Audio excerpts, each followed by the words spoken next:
오늘 우리에게 주시는 하나님의 말씀은 구약 성경 창세기 11장 1절에서부터 9절까지 말씀이 되겠습니다.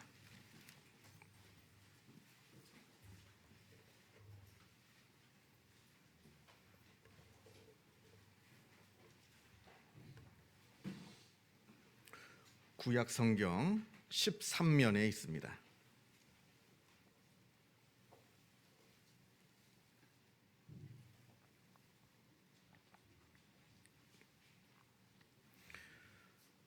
구약 성경 창세기 11장 1절에서부터 9절까지 말씀을 봉독합니다. 이 계시의 말씀을 봉독할 때에 살아계신 하나님의 음성을 다 함께 들으실 수 있기를 바랍니다. 온 땅의 언어가 하나요 말이 하나였더라.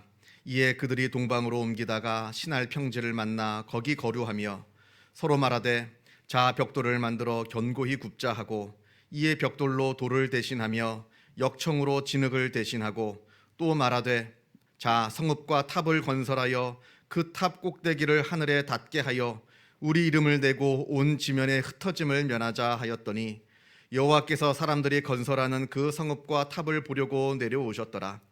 여호와께서 이르시되 이 무리가 한 족속이요 언어도 하나이므로 이같이 시작하였으니 이후로는 그 하고자 하는 일을 막을 수 없으리로다.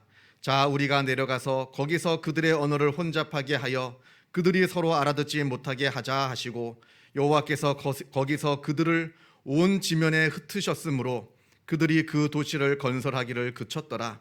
그러므로 그 이름을 바벨이라 하니 이는 여호와께서 거기서 온 땅의 언어를 혼잡하게 하셨음이니라. 여호와께서 거기서 그들을 온 지면에 흩으셨더라. 아멘. 이솝우화에 이런 이야기가 나옵니다. 어느 늑대들이 강 옆을 지나가고 있었습니다. 그러다가 저 멀리 아주 큼지막하고 또 보기에 좋아 보이는 소 가죽 하나가 강물을 따라 둥둥 떠내려오고 있는 겁니다. 그걸 보았습니다. 그래서 저 가죽을 건져서 갖고 싶은데 도무지 그 방법이 없습니다. 왜냐하면 강이 너무 깊고 그 물살이 너무나 세서 도무지 헤엄을 쳐서 그 가죽을 가져올 수가 없을 것 같고, 그렇다고 늑대가 무슨 도구를 사용할 수 있는 것도 아니고, 그래서 늑대들이 모여서 곰곰이 생각을 하다가 아주 좋은 계획 하나를 떠올렸다 합니다. 그건 바로 저 강물을 모두 다 마셔버리는 겁니다. 먹는 데는 다들 자신이 있거든요. 그래서 저 강물을 다 마셔버리자, 그렇게 계획을 세웠다 합니다. 그러자 그때 마침에 그 옆을 지나가던 양을 키우던 목동이 이 늑대들이 하는 이야기를 듣고는 혀를 끌끌 차면서 하는 말이 그래 그거 좋은 계획이다. 점을 다 마시고 뱉어져 죽어라 하면서 지나갔더랍니다. 여러분, 우리는 참 많은 계획을 세우면서 살아갑니다. 인생에 대한 거창한 계획에서부터 아주 사소한 계획에 이르기까지. 그런데 우리 인간이 세우는 계획이라고 하는 게 사실 알고 보면 다 이런 거라는 겁니다. 너무나 어리석고 엉터리 같은 그런 계획을 세워놓고는 마치 그 계획이 뭐 대단한 것인 것 마냥 우쭐대고 있다 하는 겁니다. 자기 딴에는 대단한 계획을 세우는 것 같아 보여도 실상은 그렇지 않고 알고 보면 다 소용이 없습니다. 계획을 세워놓으면 뭐합니까? 세워놓은 대로 세상이 내 맘대로 다 돌아가던가요? 우리가 다 그걸 경험하고 있는 겁니다. 예전에 아주 유명한 권투 선수 마이크 타이슨을 기억하실 겁니다. 80년대와 90년대를 휩쓴 아주 일명 핵주먹이라고 하는 마이크 타이슨. 프로 무대에 데뷔하자마자 37연승을 했고요. 그 중에 37연승 중에 19번이 KO승이었습니다. 이 타이슨이 자기와 시합하는 시합을 이제 벌이고 있는 그 선수를 두고 시합 전에 아주 유명한 말을 하나 했습니다. 누구나 그럴싸한 계획을 갖고 있다. 단지 얻어맞기 전까지는. 누구나 다 그럴싸한 계획을 갖고 있습니다만, 그런데 상황이 내 마음대로 흘러가지 않는다 하는 겁니다. 계획이야 내 마음대로 세울 수가 있죠. 내 마음이니까요. 그런데 상황이라고 하는 것은 내 마음대로 되는 게 아닙니다. 상황이라고 하는 것은 나에게 주어지는 것이지 내가 만드는 것이 아니라 하는 데서 우리 인간의 깊은 고민이 있습니다. 자, 그렇다고 지금 제가 여러분한테 계획을 도무지 세우지 말아라 그 이야기를 하는 건 아닙니다. 계획을 잘 세우라는 얘기입니다. 혹시 여러분들 기생충이라는 영화 보셨는지 모르겠습니다만 거기에 무계획이 제일 좋은 계획이라 말하는데 그걸 얘기하는 게 아니라 계획은 잘 세워야 됩니다. 그러나 중요한 것은 계획을 세우되 이 계획이 내 계획대로만, 이 모든 일들이 내 계획대로만 흘러갈 거라 하고 하는 그런 착각을 하지 말라 하는 겁니다. 언제나 내가 생각지 못한 변수가 일어나게 된다 하는 말입니다. 자, 오늘 우리가 읽은 창세기 말씀은 이러한 인간의 어리석은 계획에 대해서 말해주고 있습니다. 인류 역사의 아주 오래전 이야기입니다. 이때는 온 땅의 언어가 하나요 말이 하나였다 합니다. 이 사람들이 아주 오래전 사람들이 점점 동방으로 이동하는 중에 시날이라고 하는 평지를 만나서 거기에 정착하면서 이런 계획을 세웁니다. 그게 3절과 4절의 내용인데 제가 읽어보겠습니다.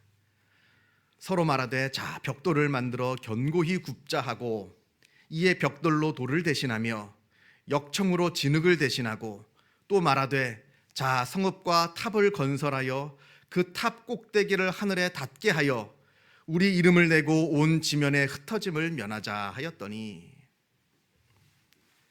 지금 저들이 자기의 이름을 내고 온 지면에 흩어짐을 면하자 합니다. 또 그렇게 하기 위해서는 우리가 커다란 탑을 쌓자 합니다. 커다란 탑을 쌓되 그 탑 꼭대기를 하늘 끝에 닿게 할 정도로 아주 커다랗고 높은 탑을 쌓자 이렇게 합니다. 그런데 우리가 이거 말씀을 보면 이게 참 어리석은 생각입니다. 아니 사람이 얼마나 도대체 큰 탑을 쌓아야 그 꼭대기가 하늘에 닿을 수가 있을까요?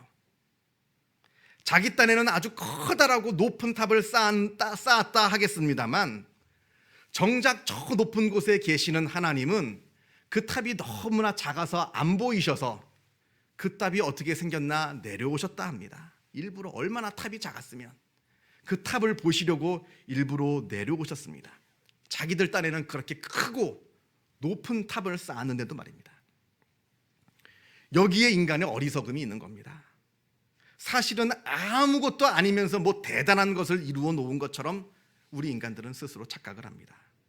이게 바로 인간의 어리석음이라. 우리 인류가 지금까지 역사를 거듭하면서 참 사실은 찬란한 문명과 참 엄청난 과학기술을 발전시키고 발달시켜 왔습니다. 그건 사실입니다. 지금 현대 과학기술이 얼마나 지금 대단한지 모릅니다. 보면 대단합니다. 아주 상상을 초월합니다만 그러나 그럼에도 불구하고 한번 묻겠습니다.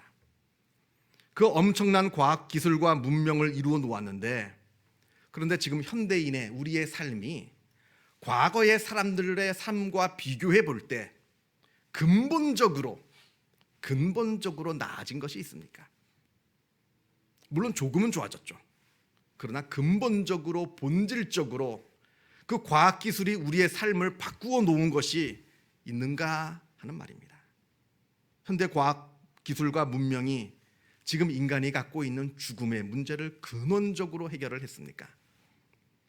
질병의 문제를 근원적으로 해결을 했습니까? 또 이렇게 엄청난 경제 발전을 이루어 놓았습니다만 이 현대 기술이 과학 문명이 가난이라고 하는 문제를 근원적으로 해결을 했습니까? 우리가 세상을 바라보면 아직도 굶어 죽는 사람들이 참 많습니다. 우리나라뿐만 아니라 특히 저 아프리카 같은 데가 보면 참으로 많은 사람들이 아직도 먹을 식량이 없어서 굶어 죽습니다. 그리고 아주 작은 병임에도 불구하고 그 사소한 의약품 하나 먹지 못해서 죽는 사람들이 참으로 많습니다. 그런데 이 문제는 식량이 없어서가 아닙니다. 그리고 의약품이 모자라서가 아닙니다. 아프리카에서 많이 죽는 사람들 지금 식량이 모자라서 의약품이 모자라서 죽는 거 아닙니다. 국제기구가 식량을 제공하겠다 합니다. 의약품을 제공하겠다 합니다. 근데 거기 있는 지도자들이 받지 않는 겁니다. 정치 싸움 하느라고 자기들끼리 내전을 벌이느라고 그걸 받질 않는 겁니다. 그래서 굶어 죽고 병들어 죽는 겁니다. 이게 바로 현실입니다. 21세기 그 찬란한 문명과 문화 그리고 과학기술을 자랑하고 있는 21세기의 민낯이라 하는 겁니다. 또 그리고 현대 문명이, 과학기술이 전쟁의 문제를 해결했습니까? 아니면 인간의 도덕과 인간의 윤리의 문제를 해결을 했습니까? 뭘 많이 이루어 놓은 것 같기는 한데 사실 자세히 들여다보면 실제로 이루어 놓은 것이 하나도 없습니다. 그래 놓고는 교만하여서 도대체 하나님은 어디 계시느냐? 하나님은 살아나 계시는 거냐? 신은 죽었다. 이딴 소리나 하고 있는 겁니다, 현대인들이. 그리고 또 한 가지, 지금 저 바벨탑을 쌓은 사람들이 흩어짐을 면하자 합니다. 그렇게 흩어짐을 면하기 위해서 바벨탑을 쌓자 하는 건데, 그런데 도대체 탑을 쌓는 것과 흩어짐을 면하는 것이 무슨 상관이 있는 겁니까? 제가 보기에는 별 상관이 없는 것 같아 보이는데요. 아무리 큰 탑, 높은 탑을 쌓았다 해서 사람들이 하나가 되는 겁니까? 그걸 보고 사람들이 흩어짐을 면할 수 있겠습니까? 그렇다면 다 탑을 쌓았죠. 탑만 쌓으면 다 하나가 되는데, 그리고 지금 그렇게 많은 세상에 탑이 있는데, 그 높은 빌딩들과 그 찬란한 건축물들이 있는데, 그렇다면 온 인류가 지금쯤은 다 하나가 되었어야죠. 그게 아니라는 겁니다. 지금 번지수를 잘못 찾고 있습니다. 사람들이 하나가 되는 거, 이거 큰 건축물을 세워놓고 큰 탑을 쌓아서 되는 문제가 아닙니다. 이건 사람의 내면, 사람의 마음의 문제이지 외관의, 외면의 문제가 아니라 하는 겁니다. 그럼에도 불구하고 이 사람들은 어리석게도 아주 엄청나게 커다란 탑을 쌓아 놓으면 우리 모든 사람들이 다 저절로 하나가 되고, 또 그래서 자기들이 흩어짐을 면하겠다 이렇게 생각을 했습니다. 이걸 보시고 하나님께서 비웃으십니다. 하나님께서 이걸 보시면서 지금 비웃으십니다. 그리고 그들의 언어를 혼잡하게 만드셨습니다. 그러니까 전에는 언어가 하나였는데, 그래서 서로가 소통이 쉬웠는데, 이제는 언어가 서로 다 다르니까 서로 하는 말이 다 다르고 해서 서로의 말을 알아듣지를 못하는 겁니다. 그랬더니 소통이 이루어지지 않으니까 이제 사람들이 다 각기 제 길로 흩어졌다 합니다. 커다란 탑을 쌓아 놓으면 흩어짐을 면할 줄 알았는데, 오히려 그 탑을 쌓아놓은 탑으로 말미암아 이제 사람들이 흩어졌다 하는 이야기입니다. 이렇게 인간이 미련한 존재라 하는 이야기를 창세기 말씀에서 우리에게 주시고 있습니다. 구약성경 에스겔 28장에 하나님께서 이렇게 말씀하십니다. 에스겔을 통해서 두로 왕에게 주시는 말씀인데, 참고로 두로는 지금의 레바논 지역을 말합니다. 두로 왕, 아무튼 이 에스겔 28장에서 두로 왕에게 말씀을 하고 계시는데, 인자야 너는 두로 왕에게 이르라. 너의 마음이 교만하여 스스로 이르기를 나는 신이라. 내가 하나님의 자리 곧 바다 가운데 앉아 있다 하는도다. 그러나 네가 하나님인 채 할지라도 너는 사람이요 신이 아니거늘. 아무리 높은 권력에 취해서 나는 하나님이다, 나는 최고 권력자라 아무리 소리쳐봐야 너는 하나님이 아니라 너는 사람이지 하나님이 아니다, 이 말씀을 주시는 겁니다. 그러면서 계속해서 말씀하시기를 내가 이방의 여러 나라들을 거느리고 와서 너를 치리니 그때 너를 죽이는 자 앞에서도 나는 하나님이라 이렇게 말할 수 있겠느냐? 너는 사람일 뿐이요 신이 아니라. 당시 두로는 해상 무역업을 통해서 큰 부를 축적한 나라였습니다. 그 부요한 나라의 왕입니다. 모든 권력과 부를 누리고 있습니다. 그러나 아무리 그 놀라운 권력과 부를 누린다 할지라도 너는 사람이지 하나님이 아니라 하는 겁니다. 하나님께서 이방 민족들을 딱 몰아가지고 너를 치게 할 때, 그때 너를 죽이는 자 앞에서도 나는 하나님이다 라고 말할 수 있겠느냐? 그렇게 한번 해보라 하는 겁니다. 비웃으시는 거죠, 하나님이. 우리가 성경을 보면 하나님께서 사람들을 비웃으시는 장면이 참 많이 나옵니다. 하나님께서 사람들을 비웃으십니다. 비웃으시되 교만한 사람들을 비웃으십니다. 잠언 3장에 하나님께서는 거만한 자를 비웃으시고 겸손한 자에게 은혜를 베푸신다 합니다. 그렇다면 그 거만함이 무엇인가요? 뭐가 그러면 거만함이라 우리가 말할 수 있는 건가요? 예를 들면 우리가 신약성경 누가복음을 보면 어리석은 부자의 비유가 나옵니다. 어느 부자가 그의 농사를 잘해서 많은 곡식을 거두게 되었습니다. 그런데 거둔 곡식이 너무 많아서 이걸 창고에 쌓아두어야 되는데 쌓아둘 자리가 없는 겁니다. 모자랍니다. 그래서 그 부자가 내가 내 곡간을 헐고 더 크게 짓고 내 모든 곡식과 물건을 거기에 쌓아두리라. 또 내가 내 영혼에게 이르되 내 영혼아 여러 해 쓸 물건을 많이 쌓아두었으니 이제 평안히 쉬고 먹고 마시고 즐거워하자. 이렇게 혼잣말을 합니다. 그러자 하나님께서 그 말을 들으시고 어리석은 자여 오늘 밤에 내 영혼을 도로 찾으리니 그러면 내 준비한 것이 누구의 것이 되겠느냐. 비웃으시는 겁니다. 내 마음대로 내 계획대로 다 이루어질 거라 생각하면서 자기 스스로를 의지하고 자기가 소유하고 있는 것을 의지하며 살아가는 그 사람을 하나님께서 지금 비웃으시고 계시는 겁니다. 네 마음대로 되지 않을 거다. 네 계획대로 되지 않을 거다 하시는 겁니다. 그런데 우리가 여기서 오해하지 말아야 될 것은 지금 다시 말하지만 계획을 세우지 말아라. 농사가 잘 됐는데 창고를 더 늘리지 말아라. 이 이야기를 하는 게 아닙니다. 이 말씀의 중심은 하나님이 아닌 그 다른 어떠한 것을 의지하지 말라는 겁니다. 그 헛된 것을 의지하지 말라는 겁니다. 내가 저것만 있으면 내 인생 다 핀다. 내가 저것만 소유하게 되면 내 평생 행복하게 누릴 수 있다. 이건 오해라는 겁니다. 절대로 그것대로 되지 않을 것이다 말씀하는 겁니다. 엄청나게 돈을 벌었다고요. 그래서 이제부터는 내가 여러 해, 아니 평생을 쓰고도 남을 돈을 쌓아두었다. 그러니 내가 이제부터 평안히 쉬고 먹고 마시고 즐거워하자. 사람들은 생각합니다만, 그러나 하나님께서는 그 돈을 의지하지 말고 하나님을 의지해야 산다 말씀하시는 겁니다. 내가 갖고 있는 것에 행복과 불행이 달려있는 것이 아니라 하나님에게 달려있음을 기억하라 하시는 겁니다. 어리석은 자여 오늘 밤에 내 영혼을 도로 찾으리니 그러면 내 준비한 것이 누구의 것이 되겠느냐. 우리가 열심히 수고해서 거대한 탑을 쌓아 올렸다고요. 그래서 이제는 흩어짐을 면하자 사람들이 말을 합니다만 그 탑을 의지하지 말고 하나님을 의지하라 말씀하시는 겁니다. 그저 언어 하나만 톡 건드려서 혼잡하기만 하면 다 흩어져 버리는 게 이 어리석은 인간의 모습인데, 자기 자신을 착각하여서 자기 자신이 무슨 대단한 것이나 된 것처럼 스스로를 의지하면서 살아가지 말라 하는 겁니다. 그러니까 성경에서 말하는 거만함이라고 하는 것은 하나님을 의지하지 않는 것을 말합니다. 하나님을 의지하지 않고 나 자신을 의지하는 것, 하나님을 의지하지 않고 세상을 의지하는 것을 성경은 거만함이라, 교만함이라 말씀을 하고 있는 것이고, 이게 바로 죄라고 말을 합니다.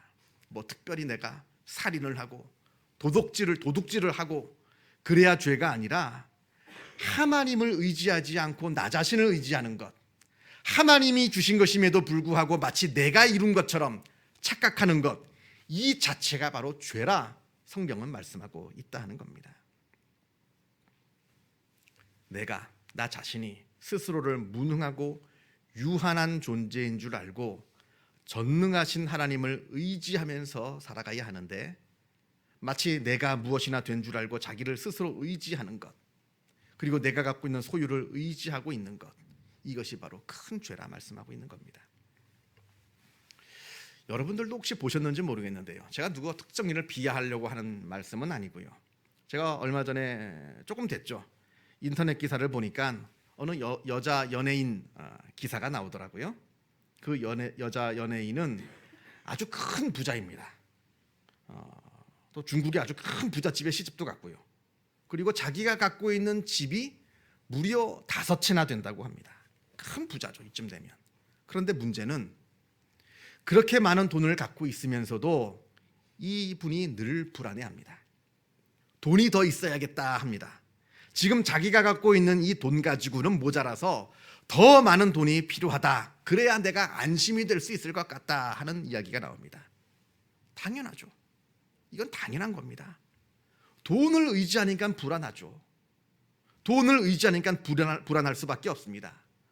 돈이 좀 있으면 불안하지 않을 줄 알았습니다. 그래서 돈을 좀 모았습니다. 돈을 모았더니 이제는 그 벌어놓은 그 돈을 잃어버릴까 봐 그게 또 불안한 겁니다.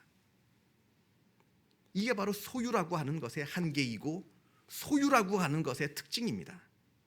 우리가 무엇을 많이 소유하면 행복해질 줄 압니다만, 그래서 소유를 많이 하려고 많은 노력을 합니다만, 그 다음은, 그것을 소유한 다음은 그 내가 소유하고 있는 것을 잃어버릴까 인간은 또한 불안해질 수밖에 없는 그러한 연약한 존재라고 하는 겁니다. 그래서 하나님께서 우리를 보시고 어리석도다 하는 겁니다. 어리석도다. 그러면서 하나님을 바라보라 하십니다. 이제는 세상을 바라보지 말고 너 자신을 의지하지 말고 하나님을 바라보고 하나님을 의지하라, 이 말씀을 주시는 겁니다. 아무것도 할 수 없는 무능한 너 자신을 의지하지 말고, 썩어져 버리는 세상을 의지하지 말고, 불안에 떨지 말고 참된 풍요와 참된 평안과 참된 안전을 주시는 하나님을 의지하라, 지금 말씀하여 주시는 겁니다. 우리가 지금 대림절 마지막 주를 지금 보내고 있습니다. 예수님의 오심을 기다리고 또 예수님의 2000년 전의 오심을 우리가 기억합니다. 2000년 전에 예수님께서 이 일을 우리로 말미암아 하나님을 붙잡고 하나님을 의지하고 하나님께서 주시는 평안과 안전과 풍요를 누리게 하시기 위해서 오셨다고 하는 것을 기억하시기 바랍니다. 기도하겠습니다. 사랑과 은혜가 충만하신 하나님 아버지, 감사합니다.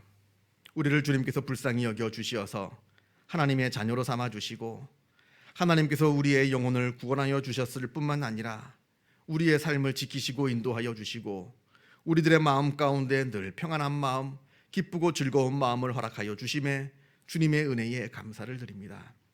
하나님께서 우리에게 이렇게 큰 은혜를 베풀어 주셨지만 우리는 그 은혜를 누리지 못할 때가 많이 있습니다. 주여, 우리를 불쌍히 여겨 주시어서 우리가 나 자신을 의지하며 세상을 의지하며 불안하며 두려워 떨지 않게 하여 주시고, 우리가 눈을 들어서 하나님을 바라보게 하여 주시어서 하나님께서 주시는 평안함, 하나님께서 주시는 기쁨과 즐거움, 하나님께서 주시는 풍족함, 하나님께서 주시는 안전을 누리며 살아가는 복된 삶을 살게 하여 주시옵소서. 모든 것 주님께 감사드리오며 이 모든 말씀 우리 주 예수 그리스도 이름으로 기도하옵나이다. 아멘.